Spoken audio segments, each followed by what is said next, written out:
Et c'est donc l'heure des bonnes notes du mois. Et la bonne note du mois, le gagnant, c'est Renault Benjamin avec son concept de refactory.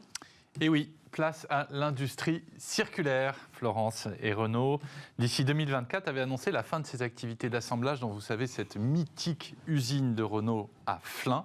C'est celle qui avait fait la Clio, la Renault 5, la 4L.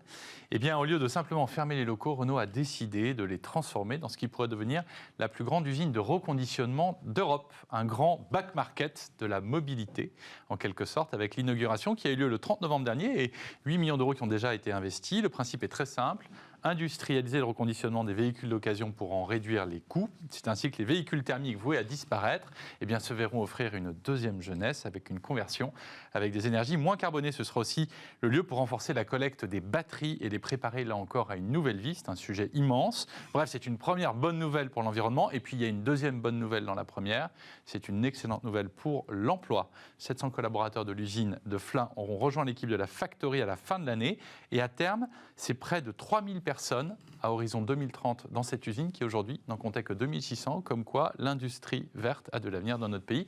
Donc c'est une très bonne note pour Renault. Une très bonne note et de bonnes nouvelles. Autre bonne note, Charline, Angelo. Allez, Charline.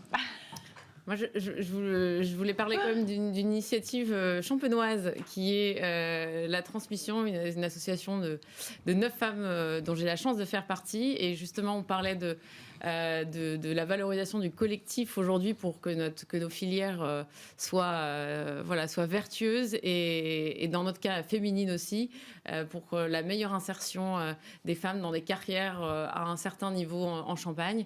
Voilà, on fait des actions, des événements autour du Champagne et justement de la démocratisation du Champagne auprès des jeunes filles et des jeunes étudiants. Et oui, que ce soit de la part de maisons indépendantes comme la vôtre, que de grandes marques de champagne aussi. Vous êtes ensemble. Exactement. Que ce soit des coopératives, des grandes maisons ou des petites et de tous les âges. Une belle bonne note. Votre bonne note, Angelo ? Bonne note, j'ai découvert il n'y a pas très longtemps, je suis désolé, c'est du vin sans alcool. Ah bah voilà.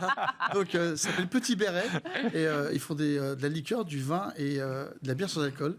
C'est 100% bio, 100% français et on parle de bonne note, on parle de futur. Je pense que c'est une initiative qui est intéressante, qui est pertinente dans les contraintes qu'on a à l'heure actuelle, qui va intéresser des gens et je donne un 10. Voilà. Okay, la fête sans mot de tête garantie. Et pas que la fête, je pense que c'est le repas du midi, parce qu'on voit que les gens avant, ils aimaient boire, mais aujourd'hui, c'est pas plus de 2 verres. Donc si on en prend le matin, on n'en prend pas un soir. Donc je pense que ça va aller vers quelque chose. Si vous en prenez le matin...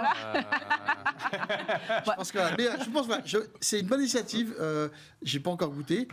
J'ai lu que ça partait aussi de l'un des meilleurs... sommelier qui s'appelle Dominique Laporte. Donc je me dis, voilà, si Dominique Laporte est impliqué dedans, il doit y avoir quelque chose qui est intéressant.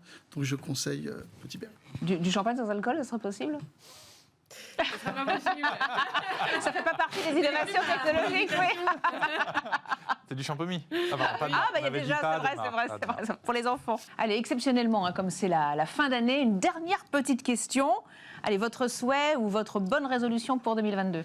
Le souhait, c'est que tout le monde reparte dans les salles de spectacle, et pas que pour les concerts, mais aussi pour tous les petits théâtres, tous les petits comiques et tous les nouveaux spectacles qui se mettent en marche, parce qu'il ne faut pas qu'on ait des acteurs ou des actrices ou des chanteurs sacrifiés. Et après, mon souhait, c'est que surtout que tout le monde se porte bien et qu'on ait surtout des élections présidentielles qui soient très saines, parce que le pays a besoin d'un pays sain. Et vous, Charline ? Alors moi, je vais rester sur le champagne, mais que le champagne apporte beaucoup de sourires et beaucoup de beaux moments en famille avec des amis pour cette année. Voilà, bonne année à tous. Et c'est donc la fin de cette émission. Merci à vous tous de nous avoir suivis. Vous pouvez nous retrouver tout le week-end sur Bismart. Et on vous donne rendez-vous donc l'année prochaine. On vous donne rendez-vous l'année prochaine. Très belle fête de fin d'année à vous toutes et à vous tous avec du champagne et de la musique. Rendez-vous en janvier avec de nouveaux invités.